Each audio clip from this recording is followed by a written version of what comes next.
was a blustery, buffety day on the island of Sodor. Edward's bulwarks creaked and cranked against the wind. Percy's mail car shuttled and shivered.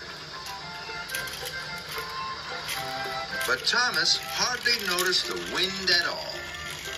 He popped into Brendam Docks. The mayor of Sodor had ordered a brand new sailing boat.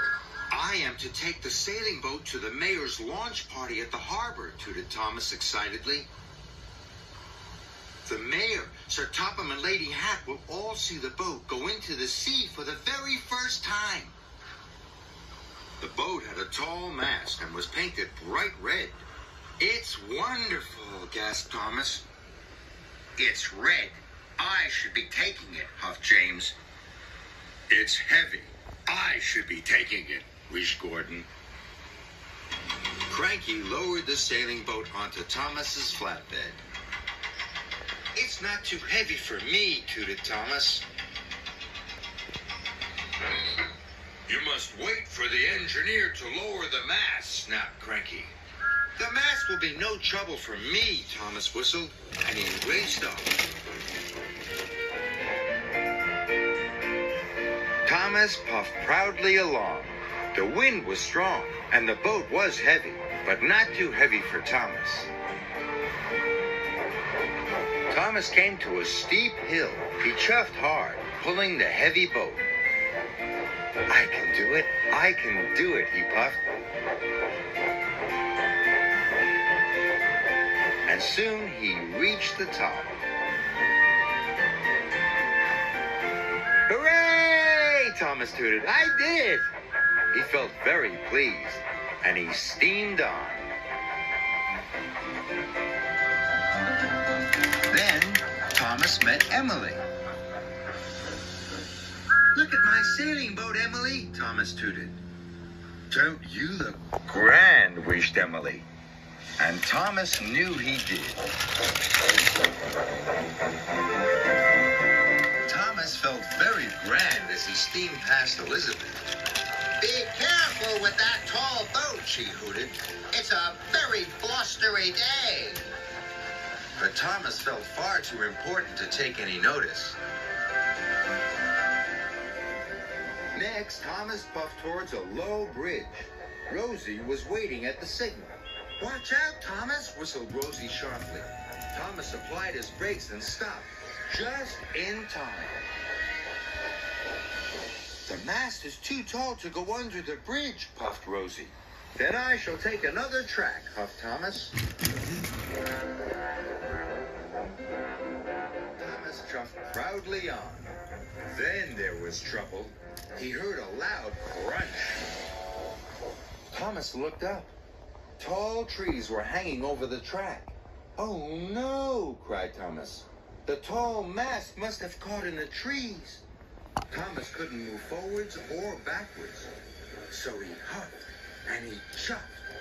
And with a mighty puff, Thomas breathed. Hooray! Tooted Thomas. But Thomas didn't know the ropes holding the sails had untied.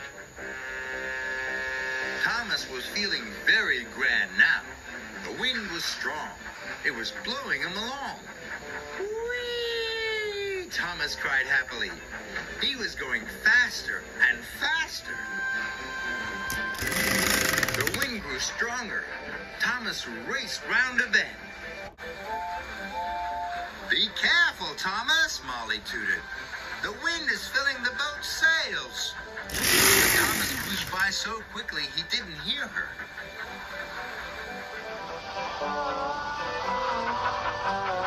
The mayor, Sir Topham, and Lady Hat were waiting at the harbor. They could see Thomas racing towards them. Slow down, Thomas, boomed Sir Topham Hatt. But Thomas couldn't slow down. The mayor, Sir Topham, and Lady Hat could not believe their eyes. Thomas whooshed past and raced away from them. Faster and faster around the bend in the track. Suddenly the wind dropped and Thomas stopped. Phew. If the wind picks up again, I'll never be able to stop at the harbor, he cried. The boat will not be launched, and the mayor will be very cross. Thomas knew that he had been wrong not to wait for the engineer at the docks.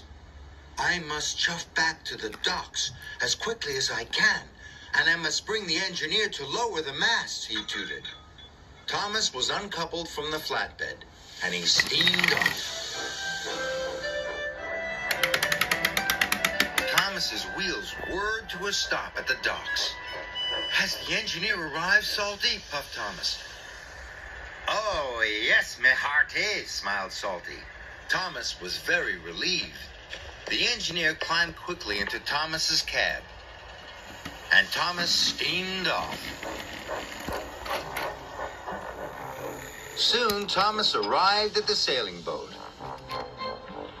The engineer rolled the sails and lowered the mast. Slowly, Thomas chuffed back to the harbor.